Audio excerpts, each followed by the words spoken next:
आजचे आपले तिळाचे लाडू बघा, गोल, चमकदार, खुसखुशीत मार्केटमध्ये मिळतात त्यापेक्षा सुद्धा खूप सुंदर घरच्या घरी बनवलेले आहेत. हे लाडू बनवण्यासाठी लागणारे साहित्य बघूया. अर्धा किलो साधे तीळ, अर्धा किलो साधा गूळ चिरून घेतलेला, साजूक तूप 2 चमचे, 1 चमचा वेलची पूड आणि 1 वाटी शेंगदाणे. सगळ्यात आधी कढईमध्ये शेंगदाणे मंद आचेवरती आपण खरपूस भाजून घेऊया. शेंगदाणे भाजताना सतत हलवत राहायचं, म्हणजे शेंगदाणे व्यवस्थित सर्व बाजूने व्यवस्थित भाजले जातात. त्यानंतर त्याच कढईमध्ये आपण तीळ सुद्धा मंद आचेवरती सुवास येईपर्यंत भाजून घ्यायचे आहेत. तीळ खुसखुशीत भाजले किंवा व्यवस्थित हलवून भाजले तर त्याचे लाडू खूप छान लागतात. त्यामुळे ते भाजताना व्यवस्थित मंद आचेवरती भाजून घ्यायचे. हे बघा, शेंगदाणे थंड झालेले आहेत. आता आपण त्याची साल काढून खलबत्त्यामध्ये जाडसर कुटून घेऊया.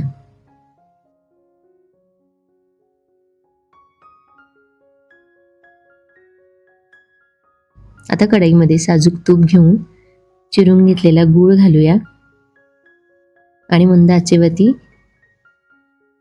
गूळ वितळून घेऊया. बघा, सतत हलवत राहायचं, म्हणजे गूळ हलका होतो आणि गूळ हलका झाल्यामुळे लाडू सुद्धा आपले छान खुसखुशीत होतात.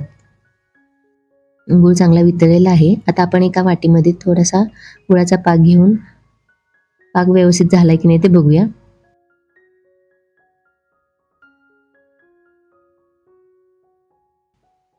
गुळी छान तयार होते, म्हणजे आपला पाक अगदी परफेक्ट तयार झालेला आहे.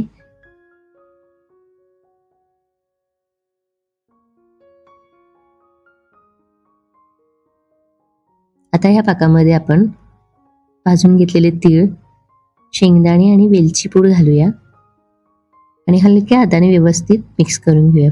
हे पटकन मिक्स करून घ्यायचं, नाही तर ते घट्ट येतं लगेच.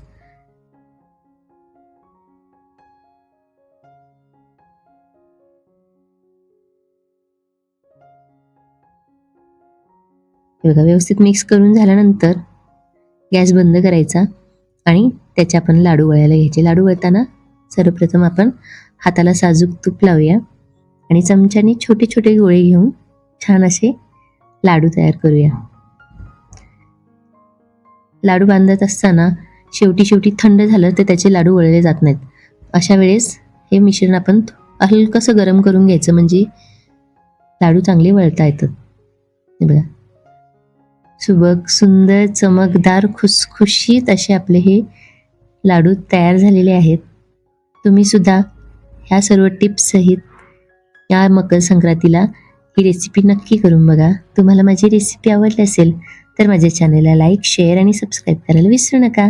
थँक्यू.